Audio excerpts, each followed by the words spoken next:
Você sabia que em 2017 o Brasil ultrapassou a triste marca de mais de 650 mil pessoas aprisionadas?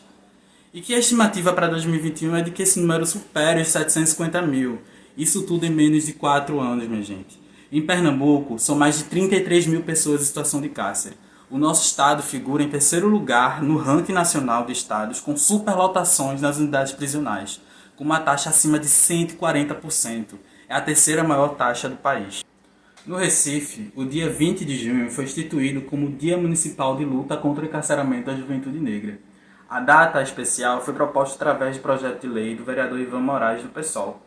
A escolha da data se deu em razão da injusta prisão do jovem Rafael Braga no Rio de Janeiro. Dentre diversos manifestantes nas ditas jornadas de junho daquele ano, Rafael sofreu duramente o peso do racismo estrutural que entranha as políticas de segurança pública brasileiras e que paira diariamente sobre a cabeça da população negra, em especial dos jovens. Rafael portava materiais de limpeza dentro de sua mochila, mas ele foi acusado de carregar consigo explosivos que seriam direcionados aos violentos policiais que participaram das repressões aos protestos na capital fluminense. Ele foi preso em 2013 por esse abuso, ficou sob prisão domiciliar em 2015 e foi condenado em 2017 a 11 anos de prisão pela acusação de tráfico de drogas por portar 0,6 gramas de maconha. É isso mesmo, minha gente. 0,6 gramas de maconha.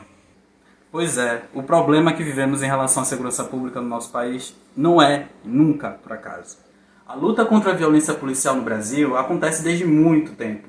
Porém, as ações organizadas contra o encarceramento da juventude negra ganham uma força maior no movimento negro na década de 90. Nessa década, passamos a ver um crescimento estrondoso no número de pessoas em situação de cárcere no país, especialmente devido ao endurecimento das penas e criação de leis que abrangiam um grande número de pessoas no lugar de criminosas. Num estudo intitulado Encarceramento em Massa e a Tragédia Prisional Brasileira, de Gianni Silvestre e Felipe Ataide de Mello, aponta possíveis causas para o aumento gigantesco do encarceramento brasileiro. Como, por exemplo, a instituição de mecanismos de punição que aumentaram a escala de prisões, a aplicação categórica da pena de prisão em situações que poderiam ser aplicadas outras medidas, e também a substituição da função correcional da prisão por uma função de gerenciamento de pessoas, como se essas pessoas fossem indivíduos indesejáveis dentro de um depósito.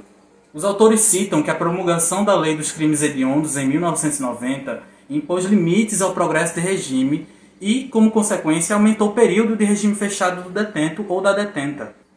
Outro fator grave, e aqui eu coloco como crucial no debate, foi a inclusão do tráfico de drogas no rol de crimes hediondos no Código Penal brasileiro. As condições precárias nas unidades prisionais do país assustam e nos dão um panorama do porquê as prisões não são solução alguma para os conflitos sociais brasileiros. A Pastoral Carcerária Nacional lançou em 2016 um relatório intitulado Tortura em Tempos de Encarceramento em Massa. E a pesquisa é assustadora, ela aponta que apenas 10% dos encarcerados têm acesso a alguma forma de atividade educacional. A ínfima taxa de 20% exerce atividade remunerada. Os serviços de saúde aos detentos são extremamente precários e falta recursos humanos, ou seja, um completo desastre. Um exemplo infeliz é o caso de Rafael Braga, que já foi citado aqui nesse vídeo, e que pegou tuberculose na prisão, teve dificuldades para conseguir o tratamento adequado e o pedido de prisão domiciliar feito pela sua defesa. A partir da negligência, doenças e óbitos são notificados aos montes nessas instituições públicas, que, ao invés de fornecer alternativas para a reinserção social, abandona e mata cidadãos brasileiros, negros e pobres. No contexto da pandemia do coronavírus, em Pernambuco, ao menos 2.467 presos foram infectados pelo vírus, e ao menos 449 servidores do sistema prisional foram diagnosticados com a doença aqui no estado. Ou seja, todos são influenciados pela precarização do serviço. O racismo é fato importante na análise do encarceramento brasileiro. 80% das pessoas presas no Brasil respondem por delitos como infração ao patrimônio privado e tráfico de drogas. O encarceramento de usuários e pequenos traficantes se tornou uma regra na atividade policial, especialmente diante de pressões por produtividade, com metas administrativas a serem cumpridas. Em março deste ano, o Senado e a Câmara do Estado de Nova York aprovaram a legalização da maconha num pacote de ações que visam a mudança de paradigma em relação à fadada guerra às drogas. Uma dessas ações é a eliminação automática de registros de pessoas com condenações anteriores por crimes relacionados à maconha, que deixarão de ser criminalizados. Uma grande conquista, né? Então, enquanto não houver uma mudança estrutural na legislação brasileira, esses números só tendem a aumentar. A Agência Nacional pelo Desencarceramento elaborou algumas diretrizes como possíveis soluções para as mazelas causadas pelo encarceramento em massa da população jovem, negra e periférica do Brasil, o chamado processo de desencarceramento. E aqui eu cito algumas delas. Suspensão de qualquer verba voltada para a construção de novas unidades prisionais ou de internação. Alterações legislativas para a máxima limitação da aplicação das prisões preventivas. O fim da criminalização do comércio e do uso de drogas. Esse que é um ponto importantíssimo, ponto-chave. A redução máxima do sistema penal e retomada da autonomia comunitária para a resolução não violenta de conflitos. Proibição da privatização do sistema prisional.